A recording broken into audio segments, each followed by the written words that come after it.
Hello everyone, welcome back to this channel. Reena's reading room में आप सभी का स्वागत है। आज हम डिस्कस करेंगे अपनी नई नॉवल जेन अय्यर, जो कि चार्लोट ब्रॉन्टे ने इसको लिखा।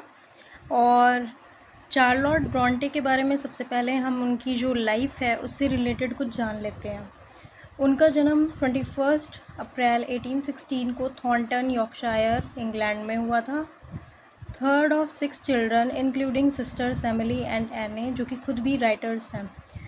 कुल 6 बच्चों में तीसरे नंबर पे चार्लोट ब्रॉन्टे थी, और उनकी दो जो बहनें हैं, एमिली ब्रॉन्टे और एनी ब्रॉन्टे भी हैं, जो खुद भी राइटर्स हैं। उनके फादर का नाम पैट्रिक ब्रॉन्टे है, जो कि एक क्लर्जीमैन और राइटर थे, और मदर जो थी मारिया ब्रेनवेल है। और इनकी मृत्यु जो थी तब होती है जब चार्लोट 5 साल की थी। Educated eight Cowan bridge school and Roy head school. उनकी जो एजुकेशन है कोवान ब्रिज स्कूल से और रॉय हेड स्कूल से हुई है। Worked as a governess and teacher. उन्होंने गवर्नेस के तौर पे और टीचर के तौर पर काम किया।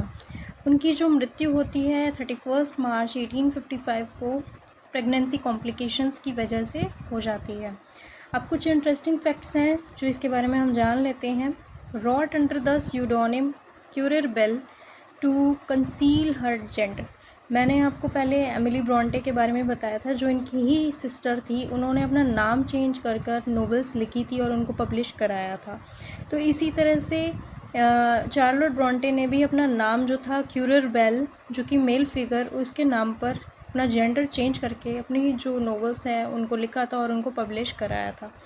Rejected by several publishers before Jane Eyre was accepted. तो इसमें उनको काफ़ी बार रिजेक्ट किया उनकी नोवेल्स को, क्योंकि जो फीमेल फिगर्स हैं उनको ये अलाउंस नहीं था कि वो कुछ भी लिखें, या पब्लिशिंग की उनको अथॉरिटी थी नहीं। ये जो अथॉरिटी थी बाद में आती है। और जेन अय्यर उनका काफ़ी ज़्यादा ऐसा वर्क था जो कि उन्होंने एक्सेप्ट भी किया था और उसको पब्लिश भी कराया था। Suffered from poor health and vision problems through out her life. उनको अपनी पूरी लाइफ में बहुत बुरी उनकी जो हेल्थ है वो थी, और विजन प्रॉब्लम्स थी पूरी ज़िंदगी। And had a complex often tumultuous relationship with the sisters. यहाँ ट्यूमल्टस का मतलब होता है जो कि कॉन्फ्लिक्ट्स होना, लड़ाई झगड़े होना। तो उनका अपनी सिस्टर्स के साथ रिलेशंस अच्छा नहीं था। अब प्लॉट ओवरव्यू की अगर बात की जाए, हम जेन अय्यर नोवेल की बात कर रहे हैं, तो इसका प्लॉट ओवरव्यू क्या है। The novel follows the life of Jane Eyre, a strong willed and independent young women from her childhood to adulthood. इसमें बात की गई है जेन अय्यर की, काफ़ी ज़्यादा स्ट्रॉन्ग विल्ड है, डिटर्मिनेशंस वाली है और इंडिपेंडेंट यंग वुमेन है। उसकी कहानी चाइल्डहुड से एडल्टहुड तक की इसमें बताया गया है। तो इनके जो कैरेक्टर्स हैं, जेन अय्यर जो है वो एक प्रोटोगोनिस्ट कैरेक्टर है। मिस्टर रोचेस्टर जो है लव इंटरेस्ट है, और बेर्था मैसन जो है मिस्टर रोचेस्टर की वाइफ है। एडील वेरेंस जो है वो वार्ड है, और सेंट जॉन रिवर जो है फ्रेंड है एंड पोटेंशियल लव इंटरेस्ट है। तो अब यहाँ बात करते हैं हम स्टाइल की। जो इन्होंने नोवेल्स अपनी लिखी है, एक तो गोथिक और रोमांटिक एलिमेंट से रिलेटेड उनका स्टाइल है। स्ट्रॉन्ग और इंडिपेंडेंट फीमेल है, और यहाँ पर exploration of social class and independent. इस नोवेल में उन्होंने सोशल क्लास और इंडिपेंडेंट को एक्सप्लोर किया है। Emphasis on emotions, imagination and individualism. तो इमोशंस की, इमेजिनेशन और इंडिविजुअलिज्म की यहाँ बात की गई है। स्टोरी लाइन्स क्या है, तो Jane is orphaned as a child and sent to live with her cruel aunt Mrs Reed. तो जेन जो है बचपन में ही अनाथ हो जाती है, और उसको उनकी क्रूअल आंट के पास भेज दिया जाता है, जिनका नाम मिसेस रीड था। तो she is then sent to Lowood school, a charity school for girls, where she befriend Helen Burns. तो आगे क्या होता है, उनको उनकी आंट लोवुड स्कूल में भेजती है, जो कि चैरिटी स्कूल था गर्ल्स का। तो वहाँ उनकी मुलाकात उनकी बेस्ट फ्रेंड से होती है, जो कि हेलन बर्न्स है। वो उनकी काफ़ी अच्छी दोस्त बन जाती है। After completing her education, Jane becomes a governess at Thornfield Hall. इसके बाद क्या होता है, अपनी एजुकेशन कंप्लीट करने के बाद जेन जो है गवर्नेस बन जाती है थॉर्नफील्ड हॉल में। ये एक प्लेस है थॉर्नफील्ड हॉल जो यहाँ पर बात की गई है। जेन केयर्स फॉर एडिल वेरेंस जो कि वार्ड है, the ward of mister Rochester, Rochester का एक वार्ड है, तो उसकी वो केयर करती है। And Jane and mister Rochester develop और डीप कनेक्शन। जेन और रोचेस्टर के बीच काफ़ी अच्छा एक तालमेल कनेक्शन बन जाता है। तो strange occurrences at Thornfield Hall including mysterious fires and unexplained noise hint at a dark secret.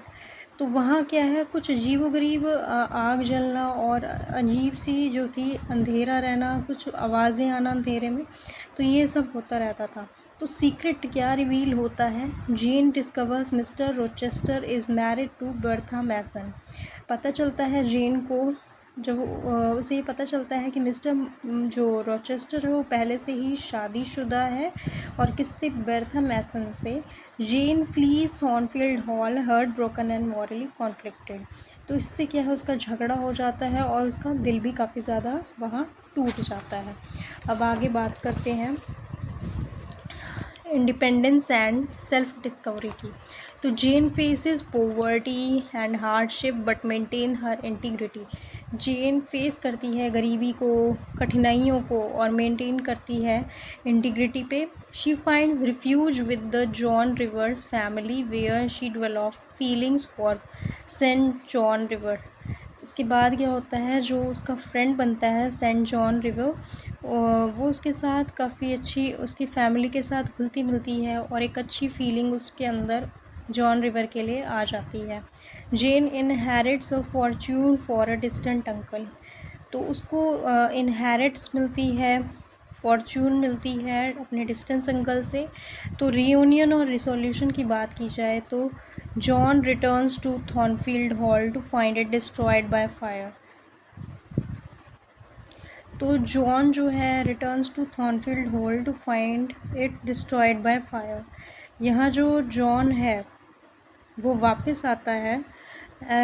तो जॉन जब वापस आता है थॉर्नफील्ड हॉल में to find it destroyed by fire, जो कि आग लग रही होती है। बर्था हैड डाइड, तो बर्था जो होती है वो मर जाती है। And mister Rochester is injured, और मिस्टर रोचेस्टर जो था इंजर्ड में होता है। तो जेन और मिस्टर रोचेस्टर दोबारा से एक हो जाते हैं और वो दोबारा से शादी कर लेते हैं। दोबारा नहीं, मतलब वो शादी कर लेते हैं। तो सिंबलिज्म क्या है, the red room Jane childhood imprisonment symbolize her confinement, जो कि आइसोलेशन को बताता है। रेड रूम एक जो खुद में रहना, आइसोलेशन में अकेले रहना, बचपन में अकेले रहना, उसको दर्शाता है red room. The moors represent freedom and nature, जो मूर है वो आज़ादी को और प्रकृति को बताता है। The fire eight Thornfield hall जो है एक तरह का चेंज, बदलाव, ट्रांसफॉर्मेशन को बताता है। थीम्स की बात की जाए तो लव वर्सेस सोशल क्लास, प्यार और समाज में जो सोसाइटी है उसमें, उसके बारे में बताता है। आइडेंटिटी जो पहचान है और खुद की जो डिस्कवरी है उसके बारे में। और मोरालिटी एंड इंटीग्रिटी की यहाँ बात हो रही है। फेमिनिज़म एंड इंडिपेंडेंस, जो फीमेल से रिलेटेड और जो उनकी आज़ादी है उससे रिलेटेड। और गॉथिक और रोमांटिक एलिमेंट्स। तो ये जो थीम्स इन्होंने दिया है, ये अपनी लाइफ में जिस तरह से वो स्ट्रगल कर रही थी चार्लोट ब्रॉन्टे, उसी के अकॉर्डिंग उन्होंने अपनी ये नॉवेल्स लिखी और वो सब चीज़ें उन्होंने इसमें बताई है। तो कंक्लूजन देखा जाए तो Charlotte was pioneering female new method and ideas writer in the Victorian era.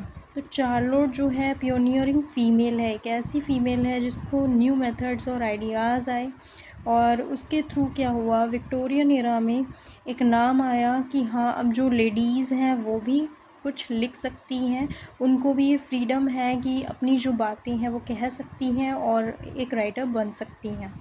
तो धीरे धीरे करके ही एकदम से जो वुमेंस हैं वो डेवलपमेंट की तरफ आगे बढ़ने लगी।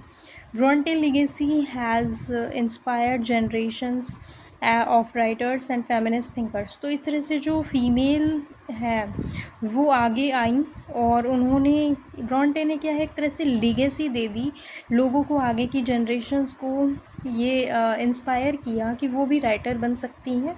खासकर जो फीमेल्स हैं, वुमेन्स हैं, उनकी थिंकिंग में, उनकी सोच में ये बात उन्होंने डाली कि हाँ, फीमेल्स भी कुछ कर सकती हैं। तो दोस्तों, आज की वीडियो में हमने इसमें क्लियर किया अपना जेन अय्यर जो कि चार्लोट ब्रॉन्टे की नॉवल थी। तो दोस्तों, इस वीडियो में इतना ही, मिलती हूँ मैं नेक्स्ट वीडियो में। Thank you for watching.